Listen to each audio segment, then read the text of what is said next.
Hello everyone, so welcome to this video. In this video, we are going to continue our discussion on recursion and going to solve a question which is in front of you. Now we have already solved lots of questions and I will continue doing so because I believe when you will see me solving those questions, it will help you to build your thought process. Whenever you are solving any question, please make sure that you are focusing on exact framework as well as the thought process which goes behind solving that instead of just chasing around the solution, and you will see that difficult question will also be easier to solve. So now let's get started. The question in front of you is write a program for a given number n. So that tells that okay, we will be given a particular number n where we have to print it 1 to n and then n to 1. So first let us take a look at, I would say, the first question, which is printing the number from 1 to n. Let us go back to our code. So I've created a new file, print 1 to n, and let us create a new function here, print 1 to n, where we will be getting a number n.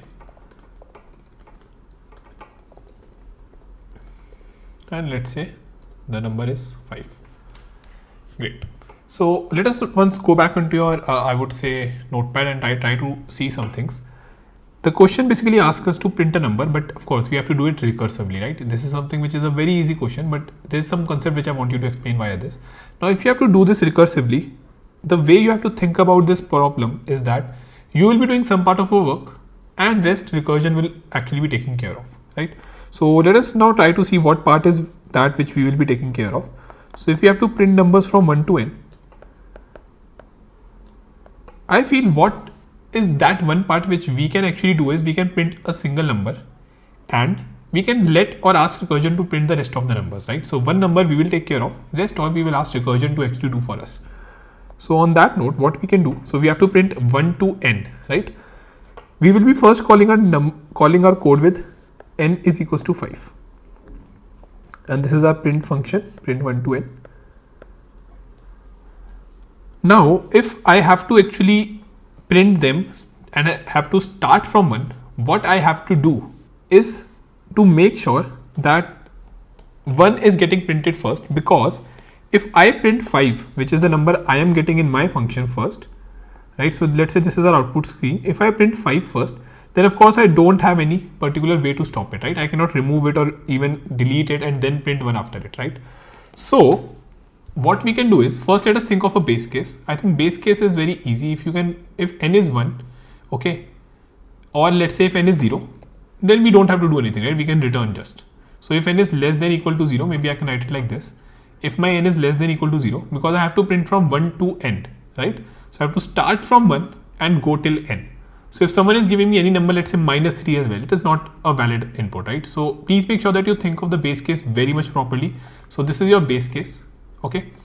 Now what you have to do next is, we have to make sure that we have to rather see that, okay, should we actually be doing our work first or should we ask recursion? So for this particular question, I can call recursion and ask it to print for n-1 to take care of everything from n-1. Now I want to actually now help you think in terms of, I would say, recursion, that what exactly it is and how it will help you, right? So if you pay attention here, everyone, when I call this particular line, this line number 5, this actually is the same problem, but it is actually, I would say, reduced, right? So this is the same problem. Now the output of this problem, and this is where I want all of you to think and actually understand what's going to happen. I have to actually assume that this particular line of code, it will print from 1 to 4 for me. Now I don't have to question that, how exactly that will happen, because we have already seen via PMI that that is not something which we do, right? So the second you call this particular function with an input, you have to assume that your work, the recursion is going to do the work for you, which is going to be right. Now once this has been done, you just have to make sure that you are doing your work properly and everything will be fine, right? So if this has already been done, the one which you see on screen, what you have to do now is you just have to print the number which is n.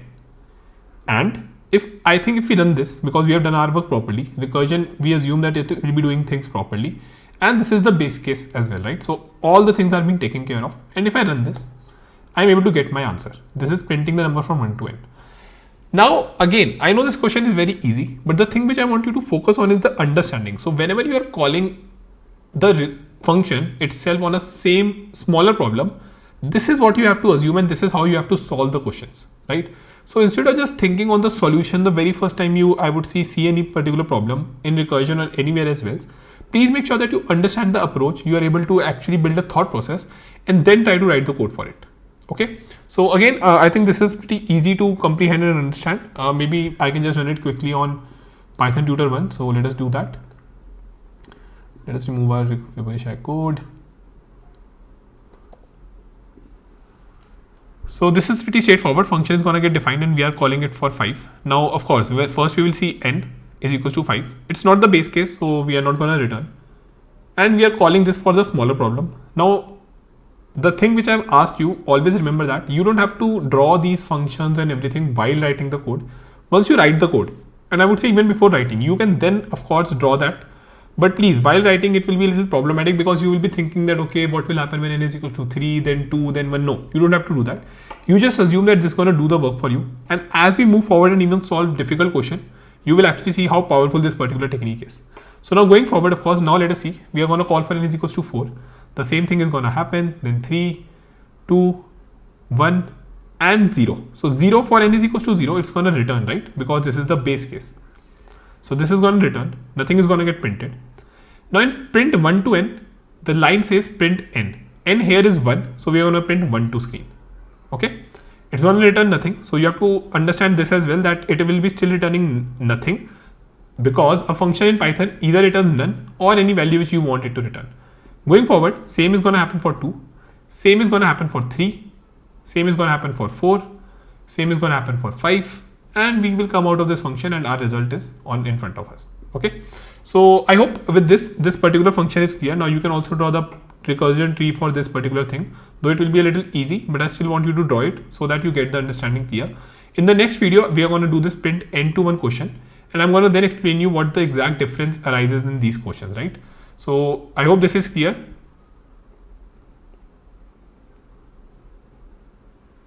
And let's meet in the next video. Thank you everyone.